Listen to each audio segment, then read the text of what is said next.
So because if this is your beam loaded by uniformly distributed load, this is the column, so your shear diagram will be something like this, right? So on the presumption of this is simply supported, so the total of this is W times L, and that would be divided equally here.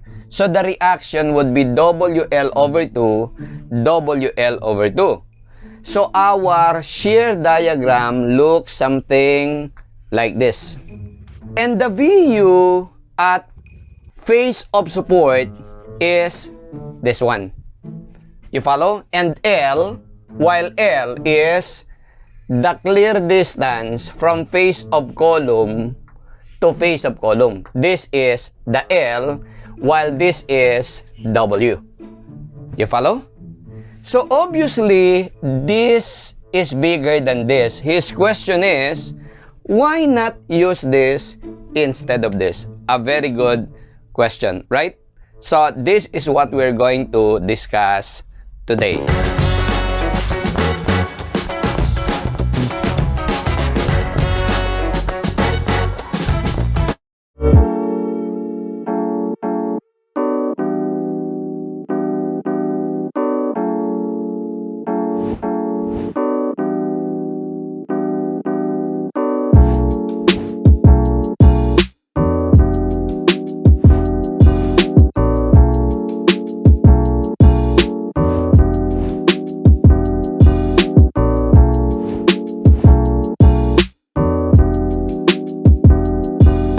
Good morning. So today I would like to address the very good question, really interesting and intelligent question asked by one of our followers by the name of, I presume, Ding De Leon. So his question is this: in reinforced concrete beam or reinforced concrete element, why not use VU at the support, which is obviously bigger, instead of using VU at distance D from face of support? He has a very good point, right? So because if this is your beam loaded by uniformly distributed load, this is the column, so your shear diagram will be something like this, right? So on the presumption of this is simply supported, so the total of this is W times L, and that would be divided equally here. So the reaction would be WL over 2, WL over 2. So our shear diagram looks something like this. And the VU at face of support is this one. You follow? And L, while L is the clear distance from face of column to face of column. This is the L, while this is W. You follow? So obviously, this is bigger than this. His question is, why not use this instead of this? A very good question, right? So this is what we're going to discuss today. Now, before I answer that, let me have here some introduction principle. Now, the condition of safety, meaning for our structure to be safe, the maximum actual stress must be less than the minimum allowable stress. Stress, by simple definition, is the same as the definition of pressure. It is force per unit area. So there are three conditions or elements in this formula or in this condition of safety. Now, this will be maximum when force is maximum and area is minimum. Maximum force over minimum area must be less than the minimum allowable stress. A lot of things affect the allowable stress, and it is normally governed by the code in order to give us the minimum standard for allowable stress. And the allowable stress, the minimum allowable stress, is normally called the strength of material, or simply the capacity.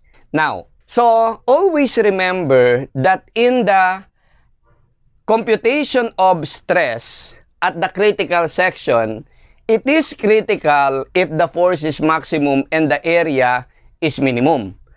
But the maximum force and the minimum area must be at the same section.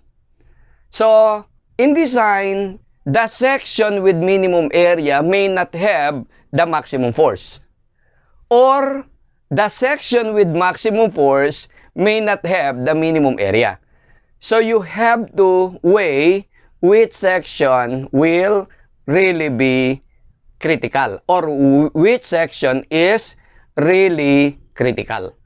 So, the critical section is the section where if failure will happen, it will happen there. You follow? Okay. Now, I repeat, this force and area must be taken at the same section. Hindi pwedeng ang force sa isang section, ang area sa ibang section. So, they must belong to the same section. Now, another is the objective of design. Now, the objective of design is not only safety. It is also economy. Because if the objective is just safety, then there is no need for civil engineers, or there is no need for engineers as a whole. Now, engineering is about safety, functionality, and economy. Let me bring functionality with also safety. So, let us talk of safety and economy. Now, when we say safety, we don't mean absolute safety. Yung bang kahit anong mangyari, hindi talaga magigiba yung building, imposible yan. Kasi yung pinakamalakas na force na pwedeng mangyari like earthquake, yung pinakamalakas na earthquake, hindi naman natin kayang sabihin for sure. We can only predict it, but we cannot assure it 100%. That's why we are using probability concept. That is the purpose of load factors. That is based on probability. So, that's why there are allowances. And that is also the purpose of the phi factor, the load reduction or the capacity reduction factor. So, they are based on theory of probabilities, okay? And which is not part of our discussion today. Now, when we say safety, we are talking only of relatively safety or relatively safe. Meaning, based on what already happened, for example, based on the strongest earthquake that happened, based on the strongest typhoon that happened, then we will predict that this structure, we will design that this structure will be able to withstand such earthquake, such typhoon if they happen again. You follow? Or at least, the people will be able to run to their safety before the building come to a full collapse. So that is the concept of safety. Relatively safe. We want our people to be safe. The structure is next to be safe. You follow? So, and when we say safety, it must be with economy.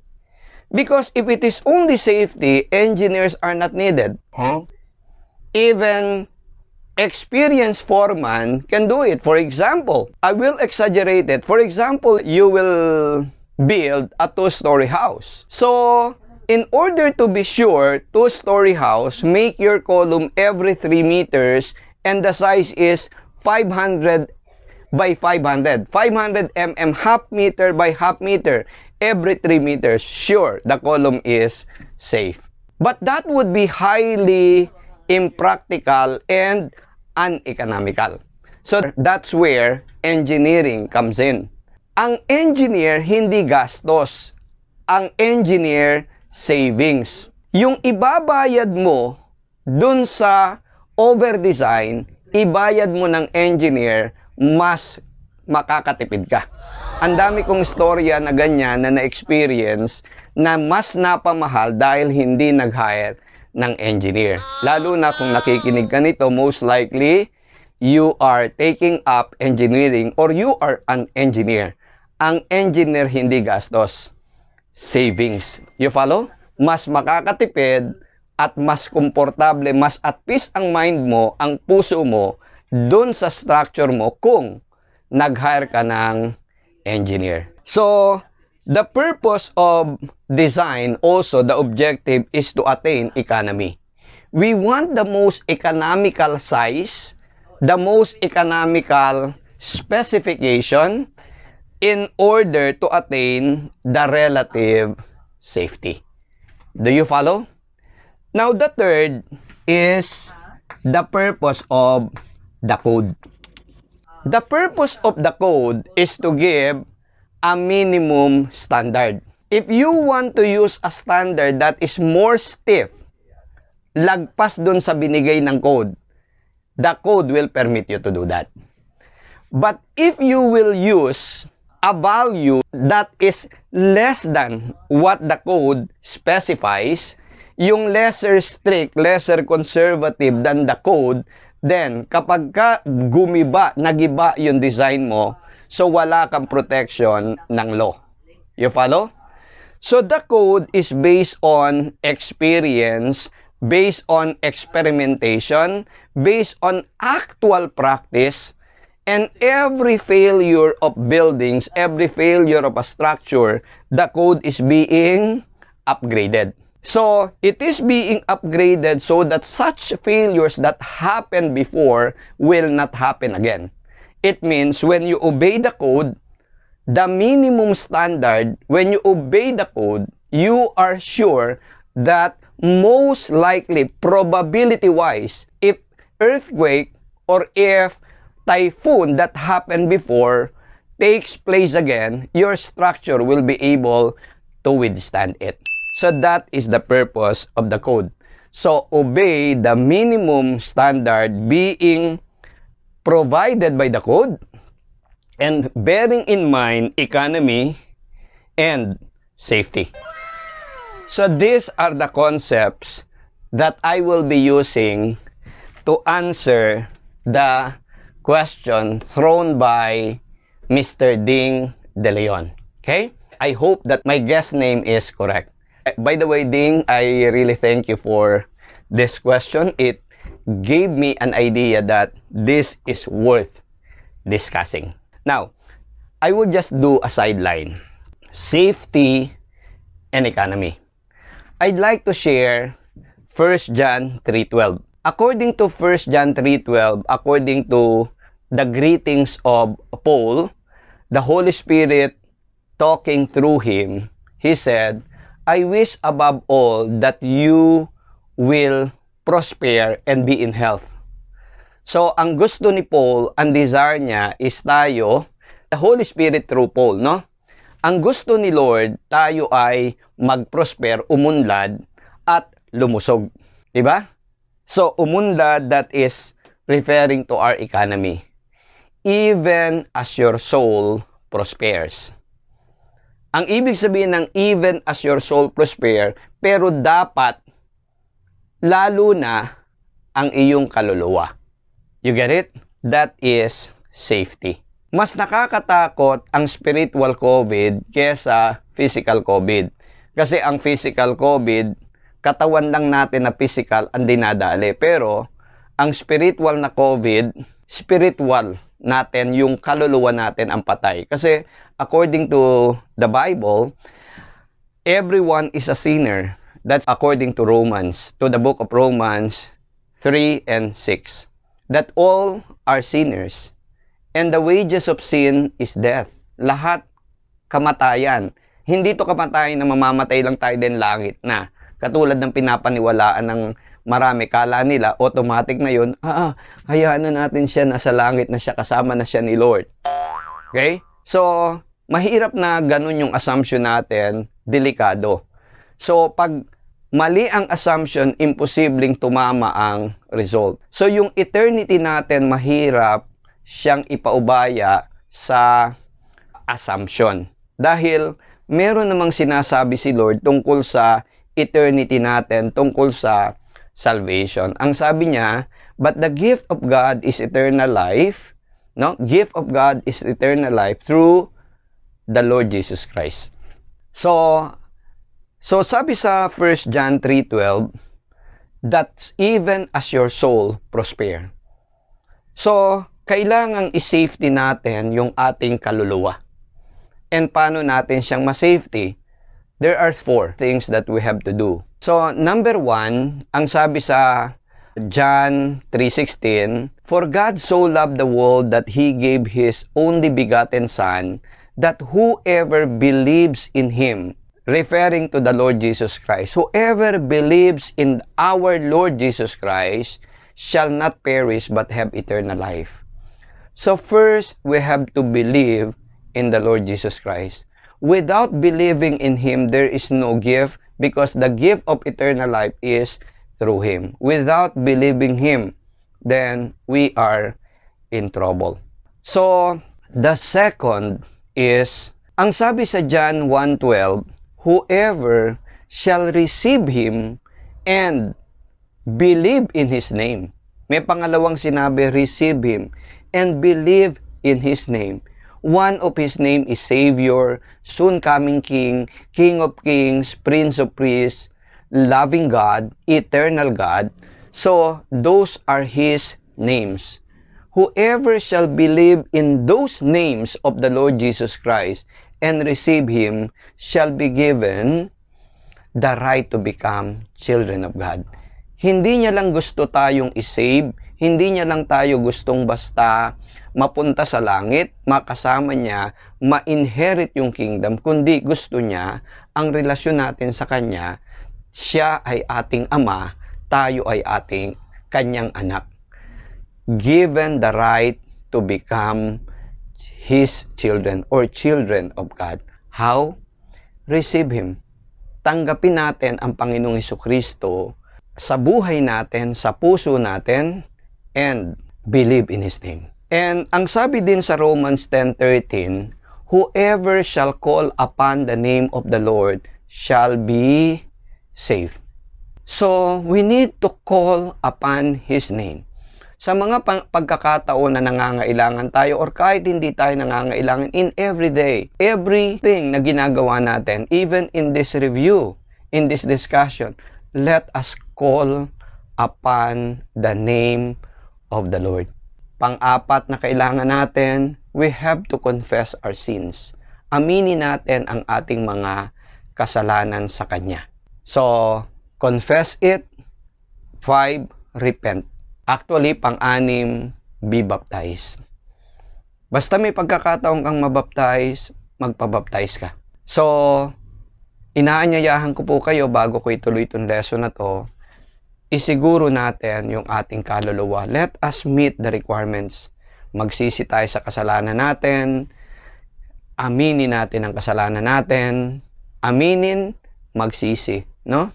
And tanggapin natin si Lord sa buhay natin. Paniwalaan natin ang mga sinasabi niya. Hindi yung isang sinasabi, kundi lahat ng sinasabi niya. And let us call upon the name of the Lord. Inaanyayahan ko lang po kayo na sumunod lang sa munting panalangin, then we will continue the discussion. Ama naming Diyos, tinatanggap namin ang Panginoong Hesukristo sa buhay namin bilang aming tagapagligtas at bilang aming Panginoon. Panginoong Hesus, come into our heart. Be our Lord. Be our Savior. Lord, turuan mo ang puso namin na tumawag lagi sa iyo.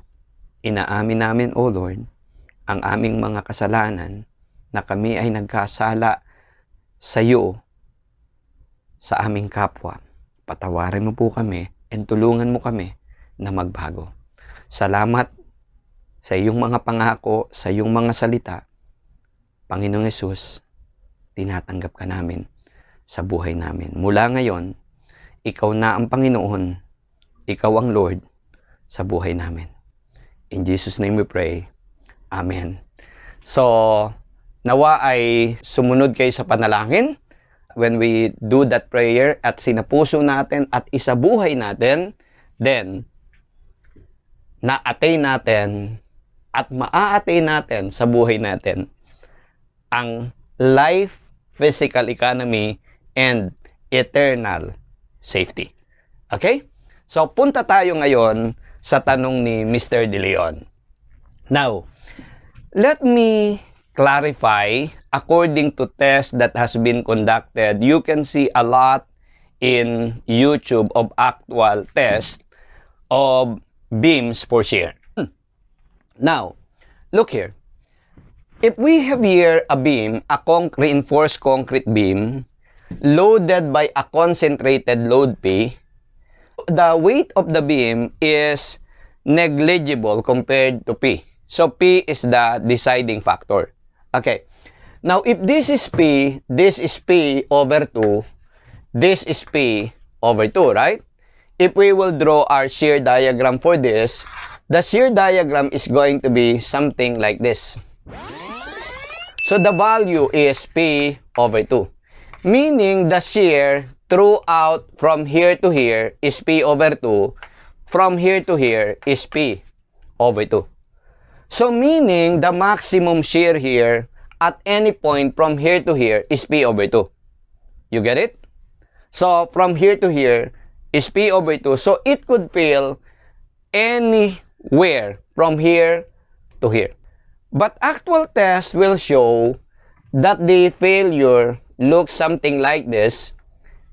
It begins here, simply because this is being pushed down, this is being pushed up. Shear exists if there are two opposite forces that are pushing each other towards in opposite direction, but there is an offset. Shear cannot happen if the two opposing forces are exactly collinear. It will only happen when the two forces are offset. You get it? So, meaning each section here in between the forces are being pushed opposite each other. So, the failure begins here and here. So, it will be something like this. Okay? You follow? So, definitely this part is being pushed up. This middle part is being pushed down, right? Pushed up by this, pushed down by this. So, likewise, the failure exists somewhere here. And this portion is practically at 45 degrees. I won't discuss that anymore. That is covered by Mohr circle. Now, the Mohr circle is about the relationship of shear and axial stress, or normal stress to be more specific. That shear stress and normal stress always coexist. Now, if you just a little background there, so the engineer whose name is Mohr, notice this, that when he apply here a purely normal force on a specimen, this is purely normal, there is no shear applied here. Now, take note that the failure doesn't happen perpendicular to the force.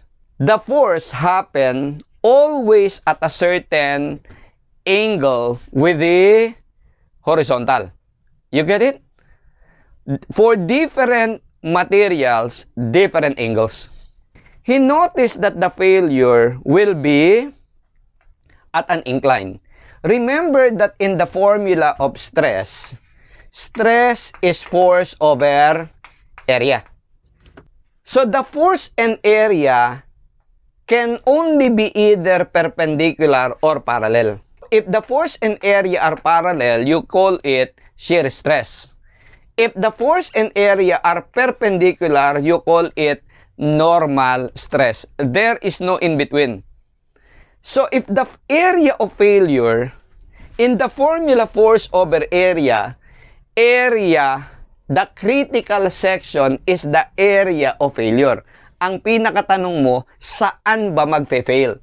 Kung saan magfe-fail, doon mo kukunin yung force. Hindi porkit may area ka, then may force ka, yun na yung ipagko-combine mo.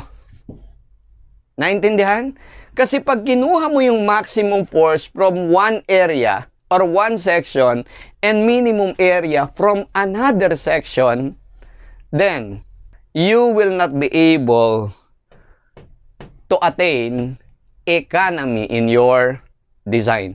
Actually, wala ka makukuhang project dahil ang sasabihin, magastos kang engineer. Kaya nga ako nag-hire ng engineer para makatipid, mas napamahal ako.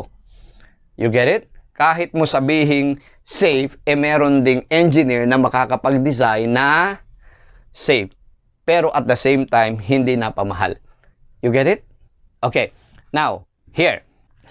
So, the force and area must be either parallel or perpendicular. So, what about this? You have the force and you have the area. They are not perpendicular nor parallel. You get it? So, what you're going to do is this force will be divided into two components, the normal and the parallel to the force. You get it? So, this one cause a normal stress here, which is force component normal over this area, and this force component parallel over this area, that is the shear. So, with the application of a normal force, both shearing stress and normal stress happen. Do you follow? You get it? Walang shearing stress na in-apply, pero a shearing stress is realized or happen. At the same time, more notice that if he subject a certain material to shear force, he applied here through a plate here, he applied here a force, and through a plate here, he applied here a force. Now, more notice that our object here will not fail here. You get it? It will still fail at an incline. You get it? So the force is supposed to be shear force, but the failure is not parallel to this one. You get it? So same thing, the force and the area are not parallel. So you have to split this into two components, the normal and the parallel. The normal component cause a normal stress, and the parallel component of the force cause a shearing stress.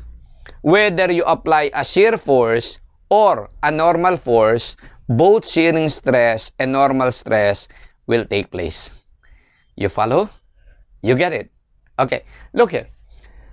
So the force applied here is this, but take note, this is being pushed down, this is being pushed up. But the area of failure is not parallel to either of the force. It is at a certain incline. Now, if you will apply our force at third point, our shear diagram for this is, take note that this is P over 2. This is also P over 2. This middle portion is being pushed down. As you can see, in between this, there is no opposing forces, right? Correct? There are no opposing forces. There is no force countering this up. The section or portion with opposing forces is this and this one. This is being pushed down, this is being pushed up. So shear happened here and here, but not here. It is obvious in our shear diagram. The shear diagram is something like this. This is P over 2. So this will be horizontal. This is P over 2. So this return to 0. So this is 0. Then P over 2 down. Then P over 2 up. So this is going to be our shear diagram. Unlike the shear diagram here, the P over 2 is from here to L over 2. Here only to L over 3. Obvious by simple inspection. the opposing force happen within this region, not within this region. So that's why if you will take a look in our actual testing for this,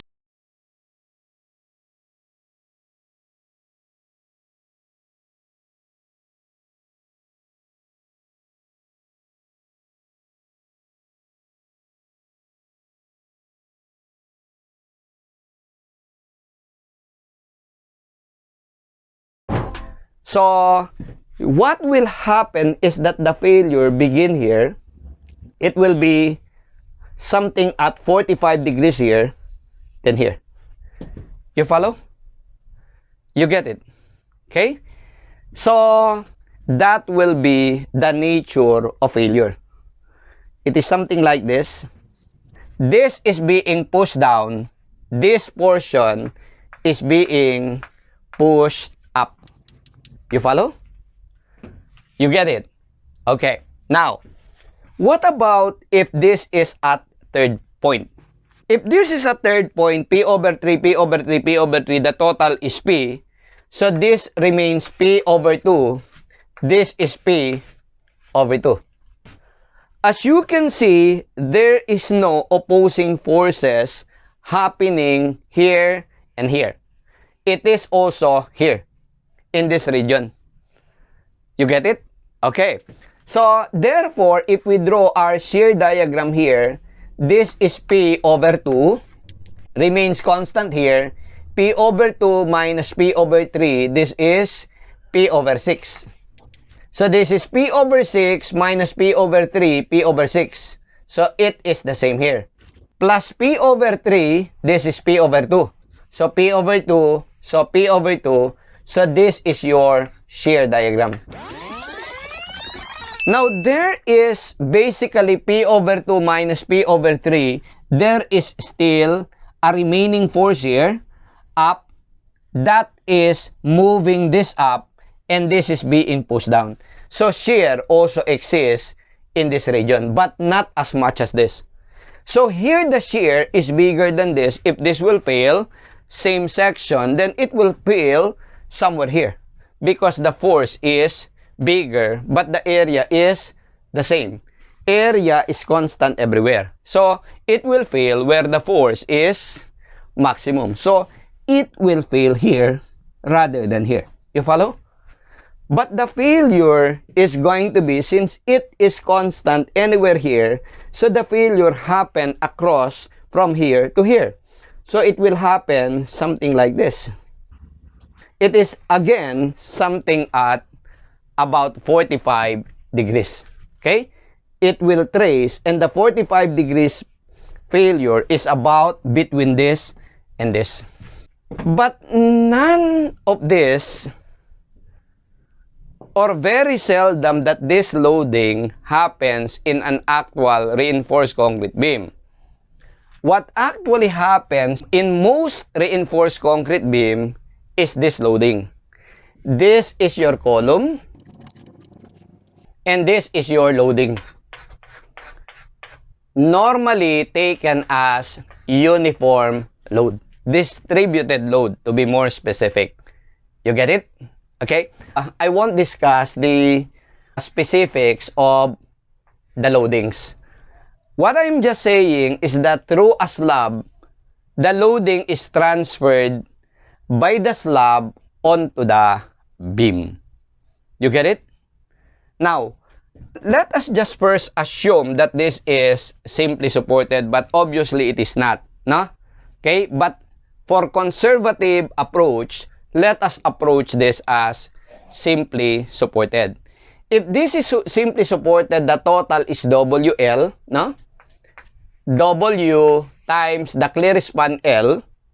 So that this would be, the reaction here is WL over 2, WL over 2. So that our shear diagram is this one.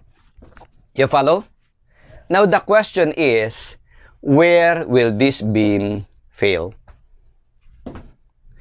As you can see, this portion, that really the main failure, as your load here comes nearer and nearer to this one comes nearer and nearer to the support. It means if this is the support and the load is at distance D, this is at distance D from face of support, whatever the value of this. So, this one is bigger than the other if there is only one concentrated load. So, what will happen is your failure will really be at 45 degrees, right?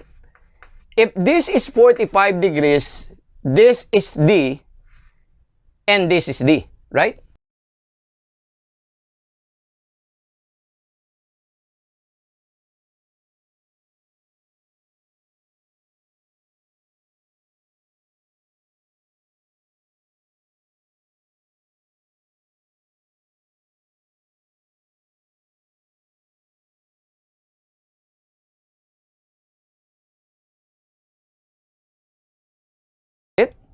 Okay, now, however,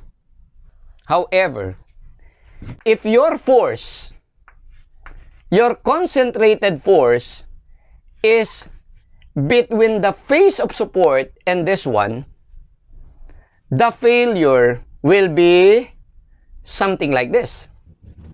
You get it? It is beyond the 45 degrees. You follow? Okay?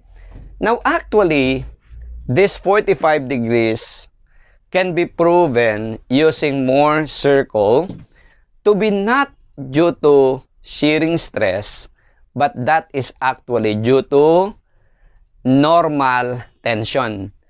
It's actually a tension between this and this one. This portion being pushed down, this portion being pushed up. Same concept as what we have been discussing here. You follow? So, there is an axial tension, okay, and a shearing stress. Here, it's normal compression. You get it? Here, normal compression, because this is compressive stress. But in here, this is being pushed down, this is being pushed up. So, this is being pulled down, this is being pulled up. You follow? You get it? Okay? While here, it's also the same thing. Here, it's also the same thing. Okay? You follow? But here, it's a different thing. It's really shear that is causing the failure. Are we clear on this? Okay? So, it means from here to here, this is actually a point of shear failure. Beyond this, it is actually a case of normal tension failure. And here at the middle, here, it is more of flexural failure. So here, it's flexural failure. Here, it's normal stress failure, normal tension. Here, at distance D, from face of support to distance D, this is a shear. This is actually the shear failure. Okay? Here, it's shear, normal. Here, flexural. Are we clear here? You follow? Okay. Let us go back to the question. As you can see, as the load, distributed load, comes nearer to the support, our 45 degrees failure comes nearer this. But the problem here is this. Our shear stress actually for uniformly distributed load is something like this. And based on laboratory experiments, actual testing,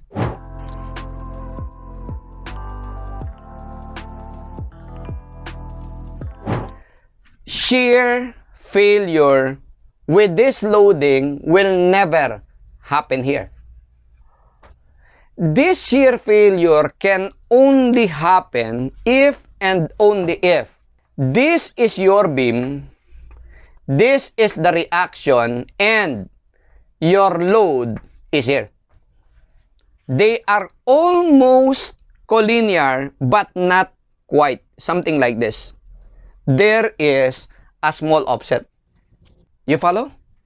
If this is P, this is P, meaning the reaction at the other end is practically zero. Now, in here, failure will never happen here because this is uniformly distributed. Based on laboratory experiments, our failure here with this uniform load will happen somewhere here. Something like this.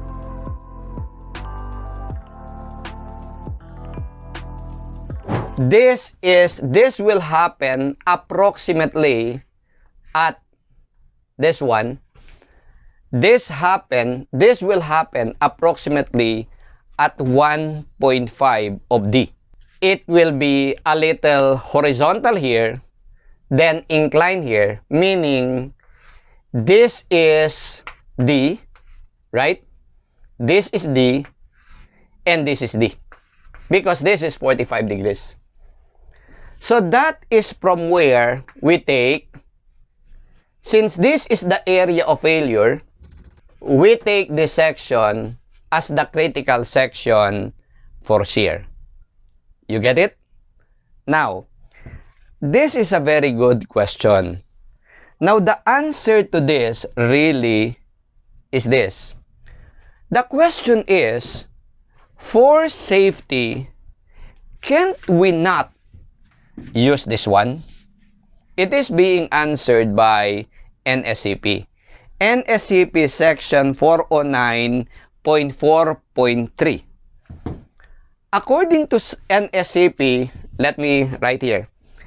NSCP 409.4.3. According to this, when the beam is built integral with support, meaning, nung binuhusan mo yan, the beam is monolithic with support. You are permitted to use, look here, this is the answer to the question of Mr. De Leon. You are permitted to use the shear at face of support. So, okay yung tanong. Pwede. So, you are permitted. Pwede mo daw gamitin. Bakit ganun yung pagkakasabi? You may use or you are permitted. Okay daw. So, bakit? Ba't kailangan pa ng permit? Eh, yun naman talaga yung maximum. Kasi ganito, hindi yan yung maximum. You follow? That is not the maximum. Now, look here. If the support is a column, this one, the maximum is not at the face of support. It is at the center of support. You follow? So there is even one that is more than this, that is at the center of the column support, right? This is at the center of the column support. That is bigger, right? So like for example, in here, it is the center of the column support. But take note, as I emphasized, bakit mo i-design yung section kung hindi naman doon mag-fail? This area is the area of failure. In the computation of stress for safety, you ask the question, where will it fail? Will it fail here? It won't, right? It won't. So, it will fail here when this and this are almost collinear. And this won't happen in actual structure except kung sasadyain mo. So, walang structural engineer na sasadyain ito. Na yung dalawang beam, ito yung column, yung isang beam, itatagpo, ikukonek dun sa isang beam, tapos yung isang beam naka-offset para opposite. Walang gagawa niyan. At huwag niyong gagawin yan. Kasi delikado eh. The failure in shear is abrupt. Now, look here. So, that's why the NSCP says, if the beam is built integrally with column, ibig sabihin monolithic, sabay binuhusan, then you are permitted to use this. So, Mr. De Leon, we can use VU at support provided your beam is built integrally with support. Otherwise, you have to use the VU at support. Just like this one. When you design this, and this is with uniform load, and this is really the ideal hinge and roller, then the reaction really is concentrated. Then you have to design this based on V, U, at the support, not at the face of support, at the support. You get it? Which is bigger than VU at face of support. However, NSCP Section 409.4.1 2.3 states something about VU at phase D from phase of support about this. Now, the concept of NSCP or ACI or our ASEP is economy together with what I've been telling here. Where the area of failure is, you consider the force there. You follow? And that will allow you to attain economy. According to this section, VU at distance D from face of support may be used. Pwede daw gamitin or is permitted.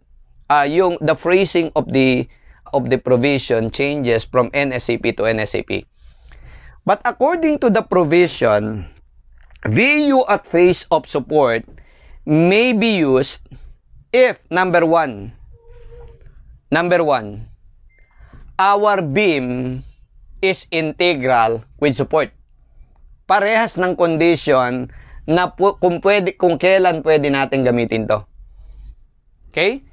And VU at distance D from face of support is allowed if number 2, the reaction at support causes a compression at the end. Hindi mo pwedeng gamitin tong VUD in a situation like this wherein this is a concentrated reaction. Why? Because if it is simply supported really, what is the moment here? The moment here, at this simply supported support, the moment at the end is 0. If the moment at the end is 0, then there is no flexural stress here. There is no compression above, there is no tension below. Right? So, no compression happened here. So, for this situation wherein this support is concentrated, you cannot use this. You follow? You can use this only if I will rephrase it, if this end is not simply supported. If it is integral with support, it is not simply supported. But no one is preventing you or prohibiting you from assuming or taking it as simply supported, because assuming it to be simply supported will give you a more conservative result. When we say more conservative, it is a little more uneconomical. You get it? The more exact or nearly exact your computation is, the more economical it becomes. Are we getting the discussion? Why it is at VU at distance D from face of support? So number one condition is that it is not simply supported. Number two, it is integral with support, meaning monolithic. Number three condition is loads are applied near the top or at the top. Walang load na nanggagaling sa ilalim. You get it? So, meaning yung beam mo, walang binibit-bit na load dito. Otherwise, you have to use VUD. You get it? The most important requirement mentioned in NSCP 409.4.4.3 is that there is no concentrated load between the face of support and distance D from face of support. Walang ganito.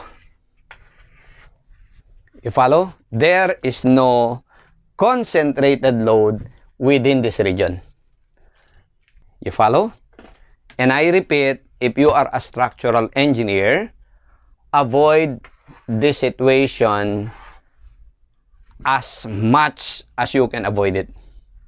Okay? You can avoid this by detailing.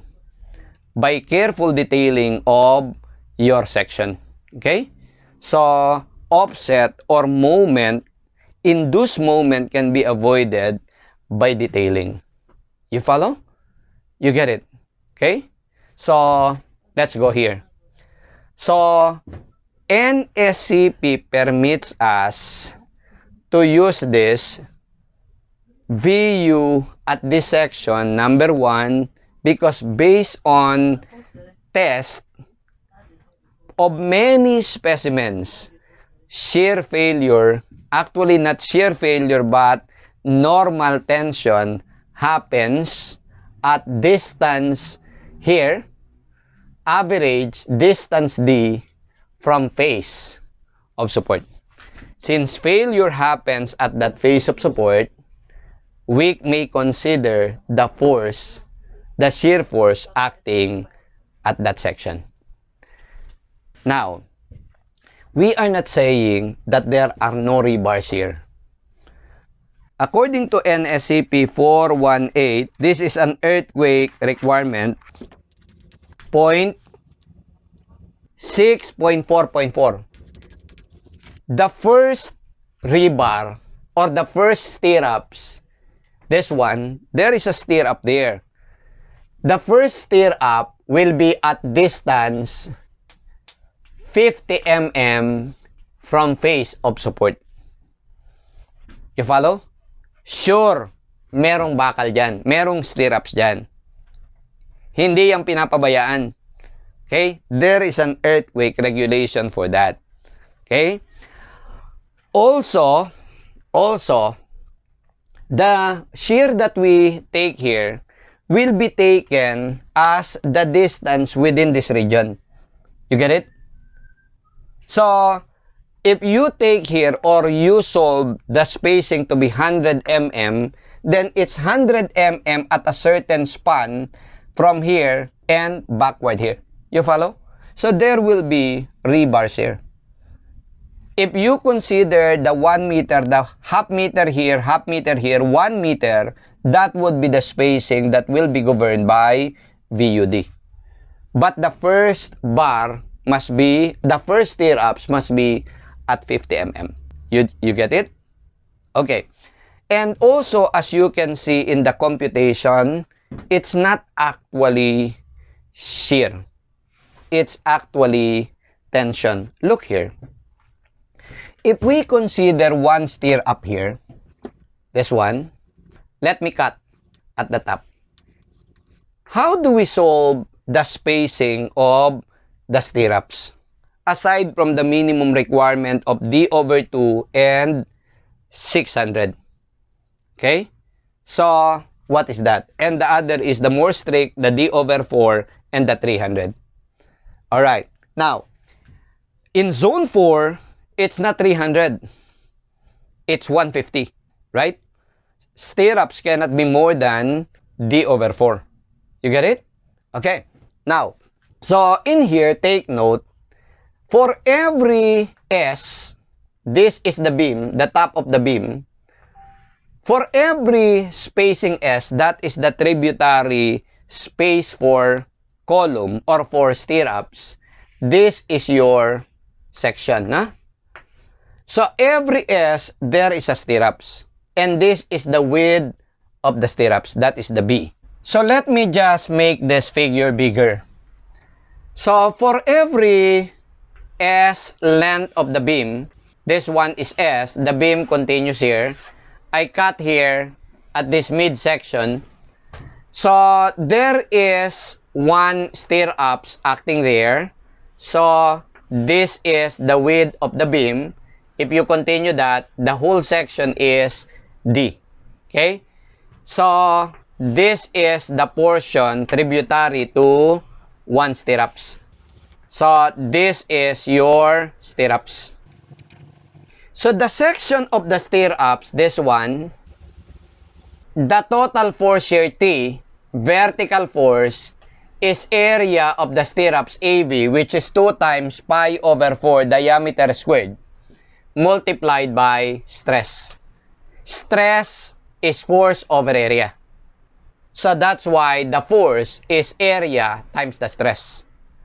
So this is resisting the vertical force, which is supposed to be carried by concrete, but concrete cannot handle it anymore, right? So that's why the vertical force assigned for the stirrups is Vu over phi.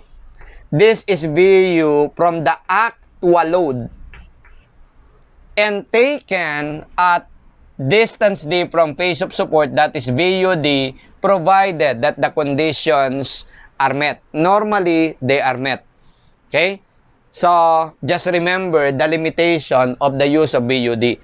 Otherwise, we have to use VU at face of support. You get it? Otherwise, if this is not monolithic with support, then you will not use this. You'll have to use the shear at the support. You get it? At the middle of support. Okay? Now, so this is VU actual over phi minus VC. Your VC here, remember, the conservative one, if it is pure flexure, is 1/6 square root of FC prime BD. B depth. So this BD is the vertical area. This one replaced by the stirrups is a horizontal area. This one. Which is S times B. So this T is replacing the vertical force na being carried or assigned to the stirrups. You get it? You follow? Okay? And we know here, if we will convert this one acts on the vertical section, this one acts on the horizontal section.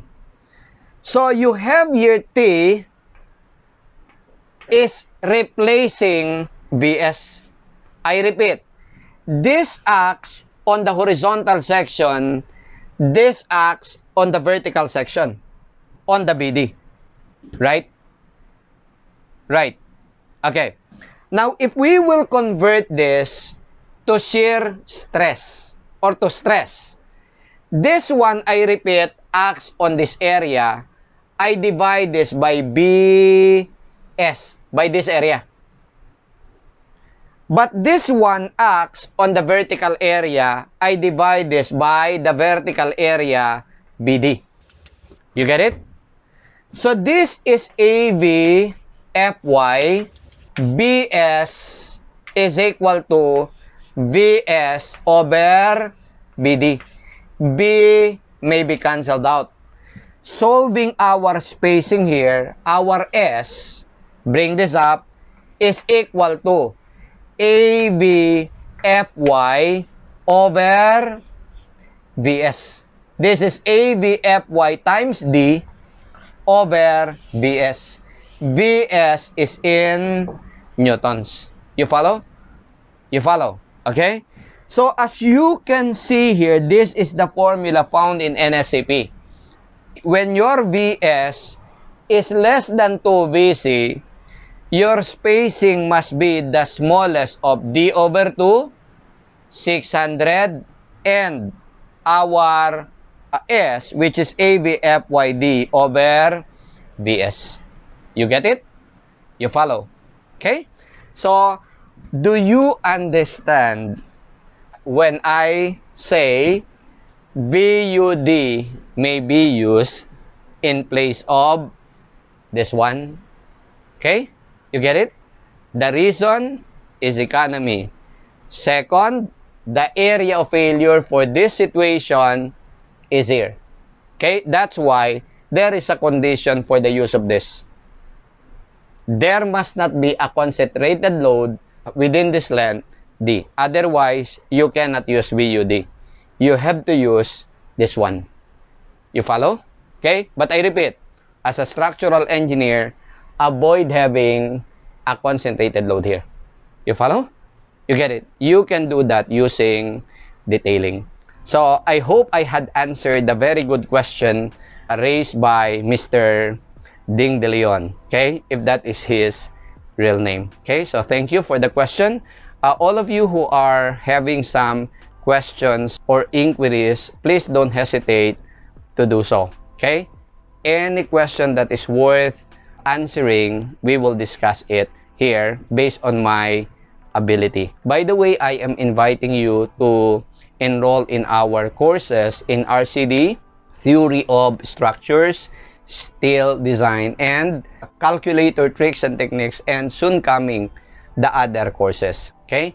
So, enroll now while we are offering it at a very bargain price. Actually, we are starting today, we are no longer offering the 50% discount in every special course except the review. In civil engineering review, we are offering still the 50% discount. But in our mastery courses in RCD, in steel design, in theory, in calculator tricks, we no longer offer them.